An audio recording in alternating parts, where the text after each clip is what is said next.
Devolution of partnership firm part one start करते हैं। क्या होता है, देखो डिवोल्यूशन का मतलब होता है जब फर्म अपना बिजनेस बंद कर लेती है, मतलब सारे के सारे पार्टनर डिसाइड करते हैं क्यों ना हम बिजनेस बंद कर लें, वाइंड ऑफ कर लें। ध्यान रखना, dissolution of partnership is not equal to dissolution of partnership, ये दोनों अलग अलग चीजें।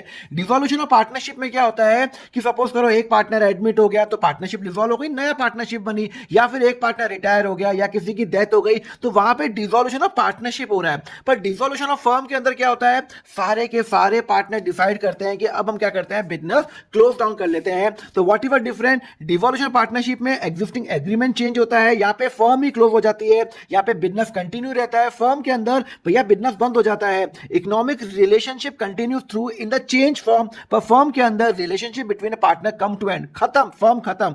डिवोल्यूशन ऑफ पार्टनरशिप फर्म में no need to close the books of account, पर यहाँ पे अपने को बुक्स ऑफ अकाउंट क्लोज करनी पड़ती है। यहाँ पे हम एसेट्स और लाइबिलिटीज को रीवैल्यू करते हैं, यहाँ पे हम क्या करते हैं, एसेट को बेचते हैं, लाइबिलिटी को पे करते हैं।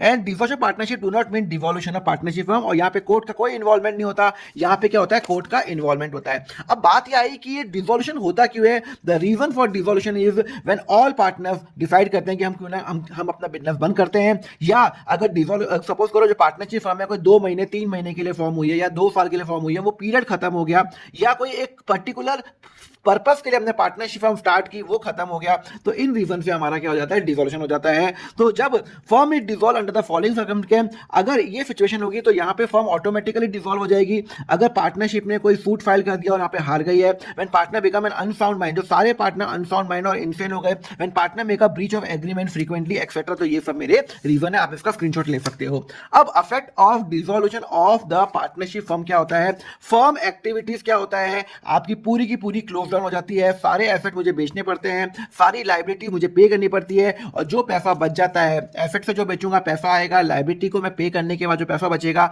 वो मैं पार्टनरशिप को, जो पार्टनर्स होंगे उनको मैं बांट दूंगा। अब बात आई कि हम उसको ऑर्डर ऑफ पेमेंट कैसे होगा। ऑर्डर ऑफ पेमेंट होगा, सबसे पहले रियलाइजेशन एक्सपेंस होगा, मतलब जो मेरे खर्चे होता है डिवोल्यूशन के, जैसे ब्रोकरेज का खर्चा एक्सेट्रा, तो वो हम क्या पे करेंगे। फिर हम थर्ड पार्टी को पे करेंगे, क्रेडिटर, बिल पेपर, पार्टनर की वाइफ या हस्बैंड का जो लोन होगा उसको पे करेंगे। उसके बाद हम पार्टनर्स के लोन का पे करेंगे, और एंड में पार्टनर्स कैपिटल अकाउंट को पे करेंगे। ध्यान रखना, पहले रिलेशन एक्सपेंस, फिर थर्ड पार्टी लाइबिलिटी, फिर पार्टनर का लोन, एंड फिर पार्टनर्स कैपिटल अकाउंट में पे करेंगे। और उसके बाद भी अगर पैसा बच जाता है, it will be distributed to partner in the profit sharing ratio. अब हम पढ़ेंगे नेक्स्ट लेक्चर में कि रियलाइजेशन अकाउंट कैसे बनाएंगे, पर इसके लिए आपको फॉलो करना पड़ेगा अकाउंट फंडा।